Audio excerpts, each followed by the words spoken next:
Assalamualaikum warahmatullahi wabarakatuh. Halo semua, apa kabar? Saya doakan semua dalam keadaan sehat, bahagia, dan sejahtera. Amin. Untuk semua, saya juga ucapkan selamat datang di channel Merindingers. Semoga para Merindingers dapat menikmati ceritanya. Dan bila teman-teman merasa terhibur, silahkan klik tombol like. Juga untuk cerita-cerita berikutnya, silahkan klik tombol subscribe sebagai bentuk support kalian. Baiklah, kita tidak perlu berlama-lama, langsung kita masuk ke cerita dan kita merinding bersama.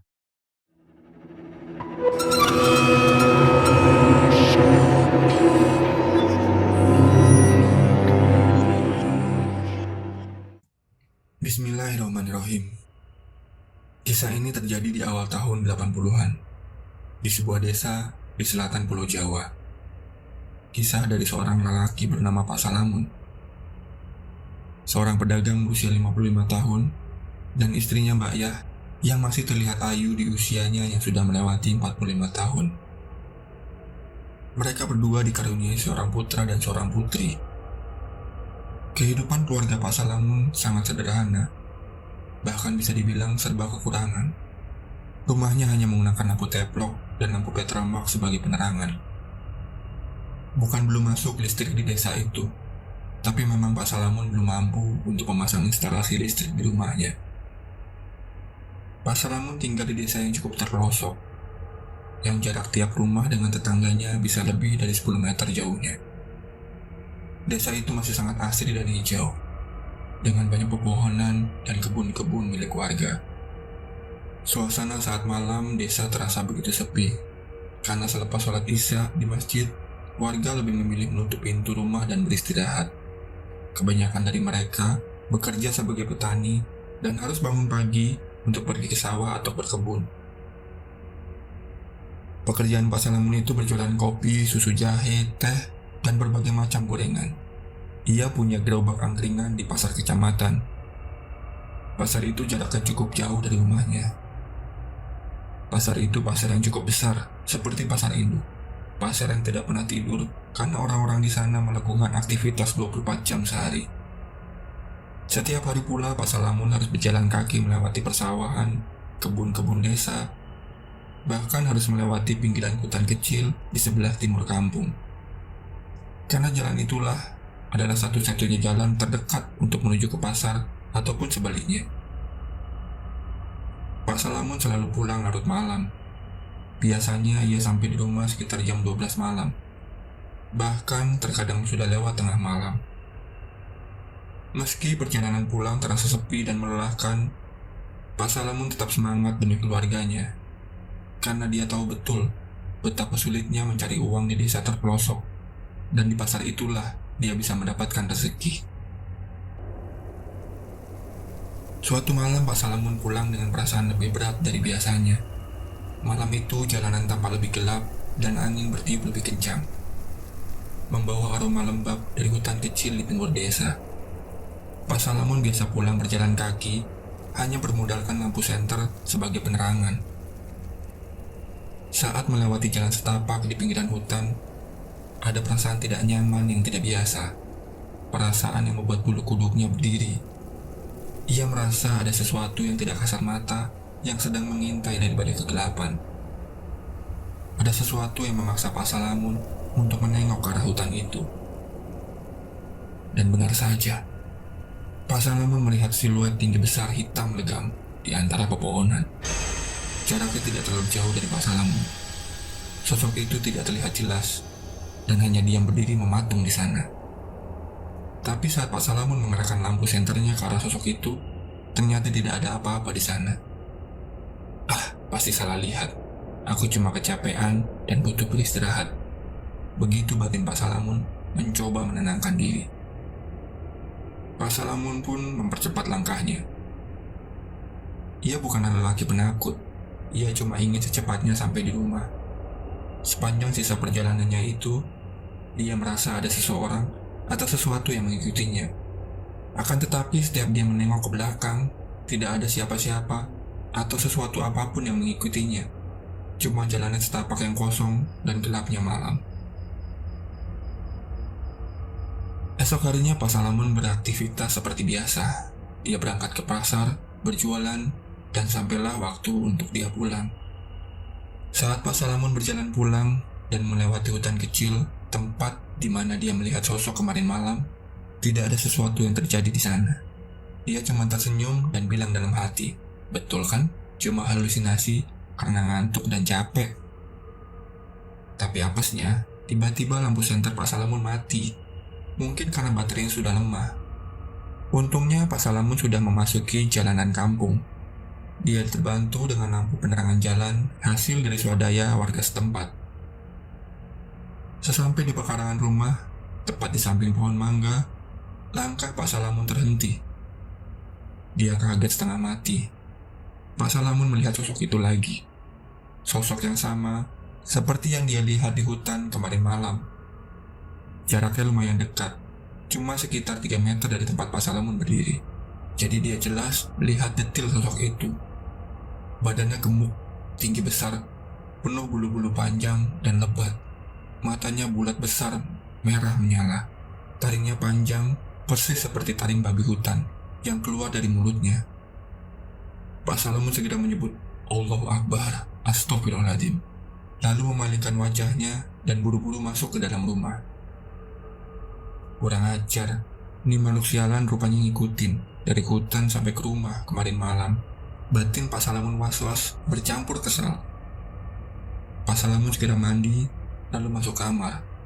Sebelum tidur, Pak Salamun menyempatkan sholat malam dan berdoa memohon keselamatan untuk dia dan keluarganya. Pak Salamun pun tertidur karena sudah sangat mengantuk. Dan alhamdulillah malam itu tidak ada gangguan apapun dari makhluk itu. Esok paginya setelah sholat subuh, Pak Salamun membaca ayat kursi sebanyak 3 kali, lalu ditiupkan ke gelas berisi air putih. Dia meminum seteguk air itu, lalu meminta istrinya juga meminum seteguk. Dia juga meminta istrinya untuk memberikan air minum itu kepada anak-anaknya. Lalu sisa air itu dicampurkan ke dalam seember air dan disiramkan ke sekeliling rumah. Saat ditanya oleh istrinya, Pak Salamun cuma menjawab, "Untuk memagari rumah, Bu." "Anak-anakku, sebelum maghrib kamu berdua harus sudah pada mandi ya, Le. Duh, diem di rumah, jangan keluyuran kemana-mana. Ngaji dan sholat sama ibumu ya," pesan Pak Salamun kepada kedua anaknya. Sebelum berangkat, Pak Salamun mencari sesuatu di lemari. Setelah yang dicari ketemu, dia memanggil istrinya. Di depan istrinya, Pak Salamun berpesan sesuatu. Sebuah pesan penting yang akan dijadikan semacam kode rahasia di antara mereka berdua. "Kalau aku pulang jualan nanti, kamu harus minta aku buat nunjukin rokok dan korek api ini ya. Korek api ini peninggalan turun-temurun dari kakek ke bapakku dan sekarang ke saya. Kalau aku bawa rokok Samsu dan korek ini, berarti itu asli aku. Tapi kalau aku nggak nunjukin rokok Samsu dan korek ini, maka jangan sekali-sekali ibu bukain pintu ya." Wajah Mbak Yah spontan berubah tegang. "Emangnya ada apa tuh, Pak?" tanya Mbak Yah masih belum paham. "Nanti aku ceritain, tapi yang penting kamu ingat-ingat betul ya pesanku tadi. Dan selama ibu ngikutin pesan Bapak, insya Allah nggak ada apa-apa," jawab Pak Salamun. "Ya sudah ya Bu, aku berangkat," tambahnya. Mbak Yah mengangguk mantap, tapi juga penuh tanda tanya. "Ya sudah Pak, hati-hati di jalan ya." Pak Salamun mempunyai korek antik, peninggalan turun-temurun. Korek api yang diantara perokok biasa disebut sebagai sipo Jawa. Korek antik itu berwarna merah hati. Korek yang istimewa buat Pak Salamun. Korek api itu dijaga dan dirawat betul, dan hampir mustahil ada orang yang memiliki korek yang sama. Mulai pagi itu, korek itu selalu dibawa setiap keluar rumah dan pulang malam. Hari itu hari ketiga setelah Pak Salamun melihat sosok seram itu. Selama berjualan, Pak Salamun selalu gelisah memikirkan keluarganya. Dan akhirnya Pak Salamun memutuskan untuk pulang lebih awal malam itu. Walaupun pulang lebih awal, jalanan sudah sangat terasa sepi, dan hanya terdengar suara angin malam yang berdesir di antara pepohonan. Sepertinya mau turun hujan, batin Pak Salamun. Dia pun mempercepat langkahnya. Hatinya juga gelisah. Dia ingin secepatnya sampai di rumah. Di saat yang sama, di rumah Pak Salamun, Mbak Yah yang tidur terlelap terbangun mendengar suara ketukan di pintu depan. Dia bangun, lalu keluar kamar dan berjalan ke pintu depan. Dari balik pintu, Mbak Yah bertanya untuk memastikan dengan sedikit was-was. Karena tidak biasanya Pak Salamun minta dibukakan pintu. Pak Salamun punya kunci rumahnya sendiri. "Pak, kamu sudah pulang? Nggak bawa kunci toh?" "Iya ya, kunciku ketinggalan. Cepat buka pintunya," jawab Pak Salamun dari luar. Sebelum membuka pintu, Mbak Yah ingat pesan suaminya soal rokok dan koreknya. "Mana rokok Samsu dan korekmu?" tanyanya. "Rokok, korek. Oh ini, iya ada di sini," jawab Pak Salamun. Betul, suara itu memang suara suaminya, tapi ada sesuatu yang membuat Mbak Yah merasa nggak nyaman dan merasa aneh. Pelan-pelan ia mengintip dari balik gorden jendela. Hanya diterangi cahaya lampu teplok di teras rumah, Mbak Yah memperhatikan dengan seksama rokok dan koreknya. Rokoknya memang Samsu, tapi kok korek apinya beda ya, batin Mbak Yah. Korek Pak Salamun warnanya merah hati dan bentuknya antik, tapi yang ini beda, dan warnanya hitam legam. Bentuknya juga jelek, seperti korek yang sudah rusak. Tapi yang bikin Mbak Yah bergidik dan kaget, tangan suaminya itu kelihatan berbulu hitam yang jarang-jarang, tapi panjang-panjang. Saat Mbak Yah mengedipkan mata untuk meyakinkan penglihatannya, bulu-bulu itu hilang, berganti dengan tangan biasa seperti tangan Pak Salamun. Semua itu otomatis membuat Mbak Yah menahan diri untuk membuka pintunya. "Maaf Pak, aku lupa, kuncinya di dapur. Tunggu sebentar ya." Mbak Yah mencoba untuk mengulur waktu. Mbak Yah berjalan menuju ke dapur. Tapi sampai di dapur, dia kebingungan sendiri. Mau ngapain di dapur? Terdengar pintu diketuk lagi. Juga suara Pak Salamun memanggil namanya. "Ya, cepat buka pintunya." Mbak Yah merasa ada yang aneh dengan suaminya itu, dan baru sadar, jarang sekali Pak Salamun memanggilnya dengan menyebut nama, karena biasanya memanggil dengan Bu. Dia tahu betul siapa suaminya. Saat itu Mbak Yah melihat pisau di meja dapur. Dibawalah pisau itu untuk berjaga-jaga. Ada yang gak beres dengan laki-laki itu, batin Mbak Yah. Mbak Yah memberanikan diri dan membentak laki-laki itu dengan tegas. "Maaf, kamu bukan suamiku. Sana pergi, pergi." Suasana berubah hening. Lalu terdengar suara menggeram yang berat dari luar. Suara geraman dengan nada marah dan kesal, lalu diikuti dengan suara ketukan yang keras, yang membuat jantung Mbak Yah hampir copot saking kagetnya. Lalu suara pintu ditendang. Daun pintu yang terbuat dari kayu digedor-gedor sampai bergetar-getar. Gagang pintu yang coba dibuka dengan paksa.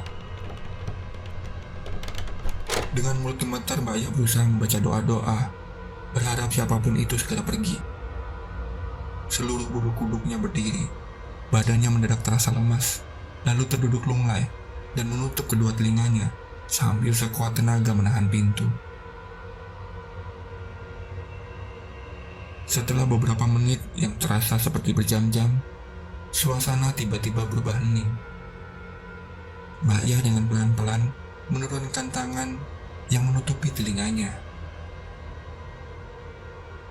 Dengan hati-hati, dia mengintip dari balik gorden jendela. Di luar tidak ada siapa-siapa, hanya ada suasana malam yang hening dan lengang. Sosok lelaki kasar itu sudah menghilang entah kemana.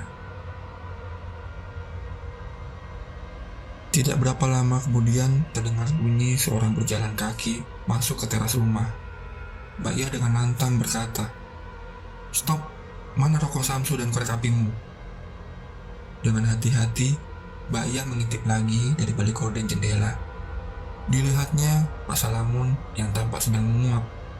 Pak Salamun tersenyum, lalu mengeluarkan rokok Samsu dan korek antik berwarna merah hati. "Ini loh Bu, rokok dan korekku." Setelah yakin, Mbak Yah membuka pintu dan memeluk erat suaminya. "Alhamdulillah, ini benar-benar kamu, Pak?" tanya Mbak Yah. Pak Salamun tersenyum dan mengelus rambut istrinya. "Ada apa toh, Bu?" Kamu kok gemeteran kayak habis ngeliat setan? Mbak Yah segera menutup pintu, lalu menarik tangan suaminya ke meja dapur dan menceritakan kejadian menegangkan yang baru saja menimpanya. Pak Salamun mendengarkan dengan serius dan sesekali mengangguk. Pak Salamun berkata, "Makhluk sialan itu mencoba menipu kita, Bu. Untungnya kamu ingat pesanku. Alhamdulillah." "Makhluk sialan apa toh, Pak?" tanya Mbak Yah penasaran. "Katanya tadi pagi Bapak mau cerita." "Makhluk sialan itu genderuwo, Bu," jawab Pak Salamun. "Ya Allah Gusti," ujar Mbak Yah sambil mengusap-usap kedua lengannya yang merinding. Kini giliran Pak Salamun menceritakan apa yang dialaminya selama beberapa malam sebelumnya, dan juga tentang sosok jin jahat yang dia lihat kemarin malam, yang orang Jawa menyebutnya dengan nama genderuwo, yang mengikutinya dari hutan desa hingga ke rumahnya. Makhluk tinggi besar, tubuhnya dipenuhi dengan rambut hitam legam dan bermata merah menyala. Genderuwo seringkali menggoda perempuan yang hidup sendiri atau yang suaminya bekerja dan pulang larut malam. Sejak kejadian itu, Pak Salamun dan Mbak Yah semakin eling dan waspada, dan Pak Salamun selalu memastikan korek antik berwarna merah hati selalu ada di sakunya setiap Pak Salamun keluar dari rumah dan pulang malam.